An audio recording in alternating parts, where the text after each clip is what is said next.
eu sempre pesquisei e estudei os temas de relações internacionais, né? E ao longo dessa trajetória de estudante de RI, eu vivenciei várias das questões, né, dos desafios também que os estudantes vivenciam na área de relações internacionais, né? Quando eu me tornei professor, depois ali dos primeiros momentos de adaptação, né, eu não fui assim um professor muito bom, eu confesso, no começo da minha carreira, mas eu logo que me firmei um pouco mais, busquei contribuir de uma maneira para a formação dos estudantes, para que eles não enfrentassem as mesmas dificuldades que eu enfrentei, ou pelo menos que essas dificuldades fossem melhor contornadas, né? Toca la clave, suena el bombo.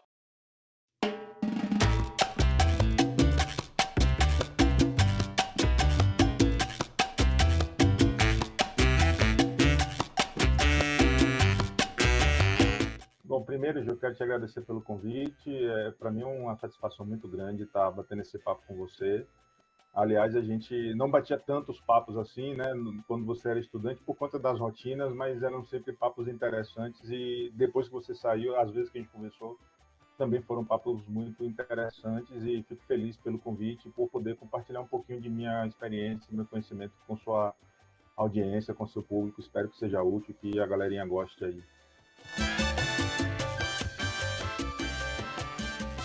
Eu também sou formado em Relações Internacionais, então você é minha colega.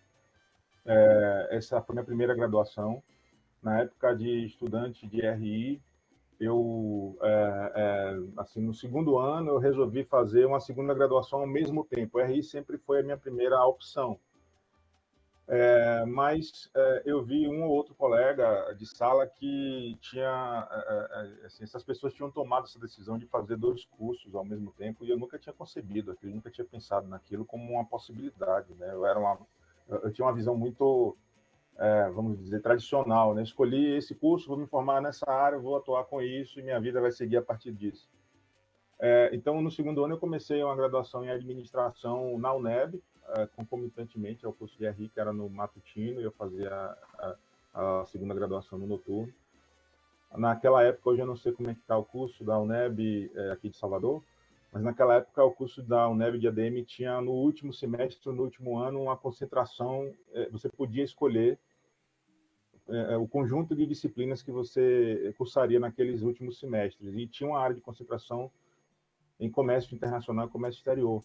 Então, foi já uma perspectiva também de adensar minha formação sobre um espaço que a administração tocava.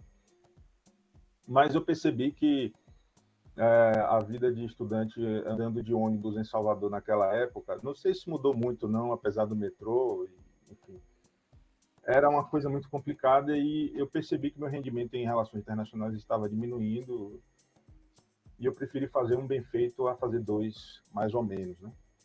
Eu estou falando tudo isso porque anos depois, já professor, mestre, eu voltei para concluir a minha graduação em administração em outra instituição, mas a minha base toda é de relações internacionais e apesar de ter feito mestrado na UFBA aqui em administração, na época que eu prestei o concurso, a seleção para o mestrado, não existia o mestrado em RI aqui, e daqui de Salvador para fazer o mestrado.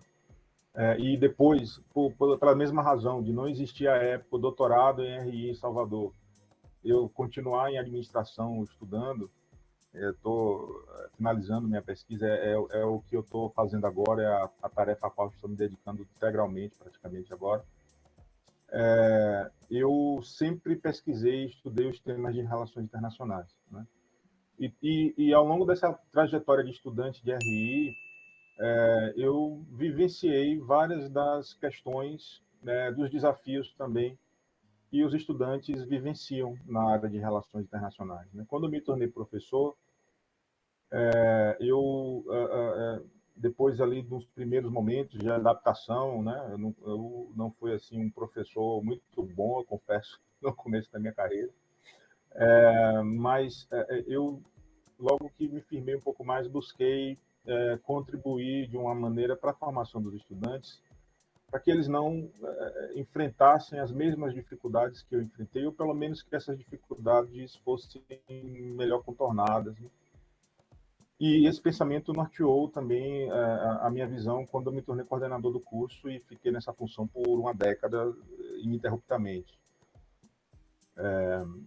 Então, eu tenho essa trajetória aí. Eu comecei a dar aula com 24 anos, logo depois que eu me formei, um ano depois, eu já tinha iniciado uma especialização lato sensu e continuei estudando durante esse período, e logo depois que concluí essa especialização, a minha primeira oportunidade de trabalho já foi como professor, na mesma instituição onde eu me formei.